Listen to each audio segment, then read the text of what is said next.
Today we'll study homonyms. तो what are the homonyms? Homonyms क्या है? Homonyms are such pair of words यहाँ पे जिन दोनों words का pronunciation तो सेम है लेकिन उन दोनों words का meaning different हो जाएगा. तो उन दो पेयर का वो जो pair of words है उनको homonyms बोलते हैं. तो without any further ado, let's look at the examples. Look at the first example. Okay, accept, accept और expect. तीनों का जो pronunciation है वो almost same है, right?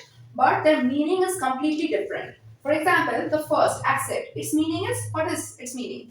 So its meaning is to take. Okay. Its meaning is to take. Accept. Its meaning is leaving out. Okay. Expect meaning. What does the word expect means? It means hope. Okay. Or wish. But hope is the most suitable. Okay. Here hope is the most suitable. Okay. अब तीनों के ऊपर मैं कुछ sentence दिखा देती हूँ. एक एक करके मैं सेंटेंस दिखाऊंगी. ओके. तो क्या होगा? I was glad that Rahul accepted my proposal of going to the Shimla. नहीं होगा, going to Shimla. I was glad that Rahul accepted. Okay, Rahul accepted my proposal of going to Shimla. I was glad. Okay, I was happy. I was content. मैं खुश था कि राहुल ने मेरे शिमला जाने के प्रपोजल को एक्सेप्ट किया. मतलब राहुल ने मेरे शिमला जाने के प्रपोजल को टेक किया, ग्रहण किया. ओके. देन देखो except. Except means leaving out. Okay. इस पे देखो एक everyone except Rahul was invited to the party. Okay. Everyone except Rahul was invited to the party. मतलब राहुल को छोड़ के सभी उस पार्टी के लिए invited थे. तो एक्सेप्ट का मतलब क्या होगा? हिंदी में होगा छोड़ के. ओके. बंगाली में होगा व्यतीत और इंग्लिश में होगा leaving out. Okay. Expect means hope. Okay. I expected Rahul to perform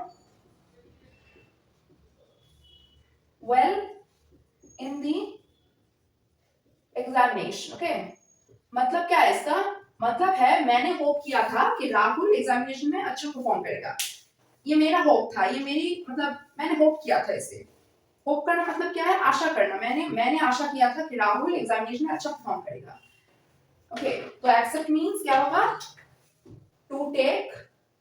accept means होगा लीविंग आउट और एक्सपेक्ट मींस होगा होप. ओके. एसेंट और एसेंट, दोनों एसेंट में डिफरेंस क्या है? एक में यहाँ पे क्या है? एस है और एक में यहाँ पे सी है. तो ये दोनों का प्रोनाउंसिएशन तो सेम है लेकिन स्पेलिंग के चेंज होने के साथ साथ इसका जो मीनिंग है वो भी डिफरेंट हो जाएगा. For example the first assent ASSENT it means agree. Okay. किसी चीज के लिए हाँ बोल, एग्री करना, हाँ बोलना. और दूसरा जो एसेंट है ASCENT, इसका मतलब क्या हो जाएगा? Climb up. क्लाइंब अप का मतलब क्या है? किस चीज पे चढ़ना, उसको हम बोलेंगे accent. Okay.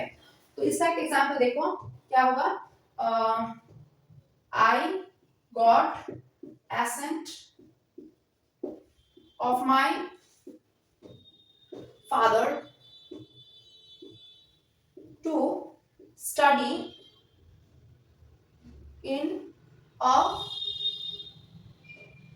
boarding school. Okay. मतलब क्या है इसका? मुझे मेरे पापा की परमिशन मिल गई. मेरे पापा ने हाँ बोल दिया, एग्री कर लिया मेरे पापा ने मेरे बोर्डिंग स्कूल में पढ़ने के मामले में. ओके. कि मेरे पापा ने मुझे परमिशन दे दिया है कि मैं बोर्डिंग स्कूल में पढूं. ओके. देन इस एसेंट का मतलब क्या है? Climb up. तो एग्जांपल देखो क्या होगा? हाँ. The ascent to Kargil hills is very arduous. Okay. Arduous का मतलब क्या है? Difficult. Okay. The ascent to Kargil hills is very difficult. मतलब क्या है, कारगिल हिल्स पे चढ़ना एक बहुत ही ज्यादा डिफिकल्ट टास्क है। ओके, अब हिल्स के साथ एस क्यों होगा, यहाँ पे हिल्स का मतलब क्या है, पहाड़। ओके, कारगिल हिल्स मतलब कारगिल का जो पहाड़ है उस पर चढ़ना बहुत ही डिफिकल्ट है। हिल्स के बाद इसलिए ईज हुआ क्योंकि यहाँ पे कारगिल हिल्स के द्वारा हम एक ही, मतलब जो कारगिल हिल के बारे में हम लोग बोल रहे हैं, कारगिल के पहाड़ के बारे में बात कर रहे हैं, तो वो एक ही है, सिंगुलर नाउन है। ओके, इसलिए ईज हो गया यहाँ पे। और ऐसा का मतलब क्या हुआ, क्लाइंब। ओके, कारगिल हिल्स पे चढ़ना बहुत ही डिफिकल्ट टास्क है।